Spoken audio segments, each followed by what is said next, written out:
desse ponto ela se torna crescente, ou ela era crescente, a partir desse ponto ela se torna decrescente. Eu vou desenhar aqui duas parábolas, uma com concavidade para baixo e outra com concavidade para cima. Tá? O vértice aqui é, nessa primeira parábola, o menor valor que a função assume, tá? A menor imagem dela. E aqui, o maior valor que a função assume. E a gente chama de vértice. Tá? O que é importante aqui? As coordenadas do vértice. As coordenadas do vértice vai ser a seguinte. Menos b sobre 2a e menos delta sobre 4a. Ou seja, o x do vértice é menos b sobre 2a e a imagem dele, y do vértice, é menos delta sobre 4a. Então, sempre que tem exercício assim perguntando o valor máximo, a área máxima, alguma coisa máxima, provavelmente ele vai envolver ali o vértice, né? Porque é o valor máximo que ela assume. Aqui, no caso de concavidades voltadas para baixo, valor mínimo, área mínima, alguma coisa mínimo, vai envolver aqui. Então, de certo, a função vai ser uma função com concavidade para baixo, né? Então, aqui A positivo, aqui A negativo. Como que eu vou trabalhar com isso? Eu tenho que analisar o meu problema, concavidade para cima ou concavidade para baixo. Eu vou analisar o meu problema. Eu vou precisar ali interpretar. E aí que está a parte mais elaborada, tá? Então, professor, mas isso está igual ao que eu vi ali no 9º ano. O que que tem de diferente? Então, vamos enxergar aqui o que é imagem, o que é domínio nesse gráfico. Tá, então aqui, domínio, reais. Eu consigo atribuir qualquer valor real a uma função quadrática. Imagem, a imagem, ela começa aqui no y do vértice. Nesse caso, ela vai até o mais infinito. A imagem olha para o eixo y, lembrando, né? Então aqui é o y do vértice.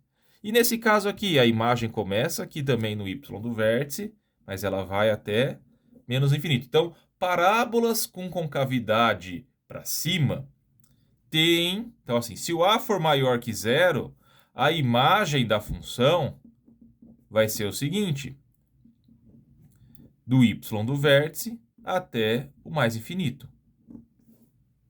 Se o a for negativo, a imagem da função vai ser de menos infinito até o y do vértice. Então, eu preciso analisar isso daqui.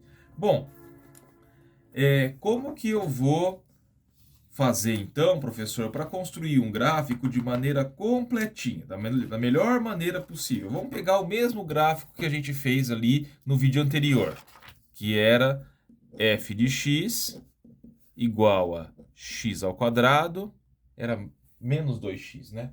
Não, mais 2x. Então, quando eu for fazer o gráfico, eu vou me atentar agora não a ficar escolhendo pontos. Eu vou calcular duas coisas. Posso até querer colocar ali no gráfico mais algum valor, calcular alguns valores da função. Mas o ideal é o seguinte: eu primeiro calculo as raízes. Então, você escolhe como calcular as raízes. Eu gosto bastante de fazer por soma e produto, tá? Então, a minha equação aqui que eu tenho que calcular as raízes é ali exatamente a minha função. Então, eu sei aqui que a soma das raízes é menos b sobre a, então menos 2 sobre 1, e sei que o produto é c sobre a, então dá 0. Então, gente, se o produto dá 0, uma delas é 0. Tá? Aqui a soma e produto já me fala imediatamente quais são as raízes. Uma vai ser 0 e a outra vai ser menos 2. Professor, mas eu já tenho que fazer o delta ali para poder calcular o vértice. Eu prefiro fazer por Bhaskara. Fique à vontade, você escolhe a maneira, tá? Vamos calcular aqui as coordenadas do vértice. Então, x do vértice, menos b sobre 2a. Então, x do vértice é menos 2 sobre 2, que é menos 1. Então, achei o x do vértice. Vou calcular agora o y do vértice. Y do vértice é menos delta sobre 4a. Então, vamos lá. Delta. B ao quadrado menos 4 vezes 1 vezes 0. Então, delta igual a 4. Vamos calcular agora o y do vértice. Y do vértice menos delta sobre 4a. Então, o y do vértice é menos 1. A gente já sabia, porque já tinha feito ali no outro gráfico. Então, tendo em mãos esses elementos, vamos marcá-los aqui no plano cartesiano.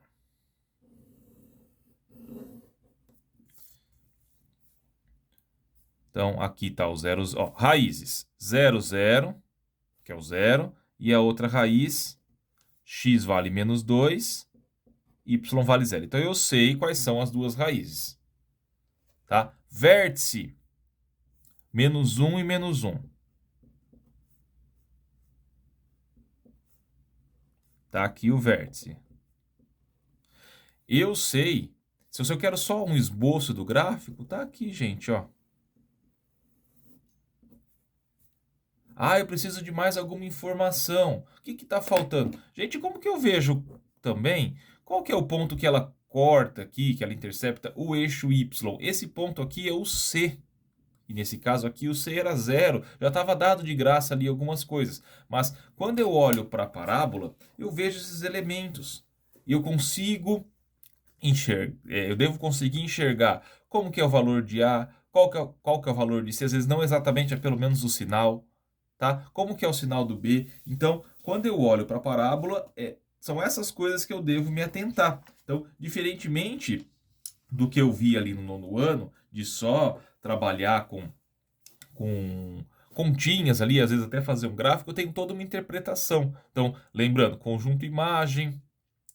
E se for falar agora de injetora, bijetora e sobrejetora, eu vou comentar no próximo vídeo, mas a parábola ela é alguma dessas coisas?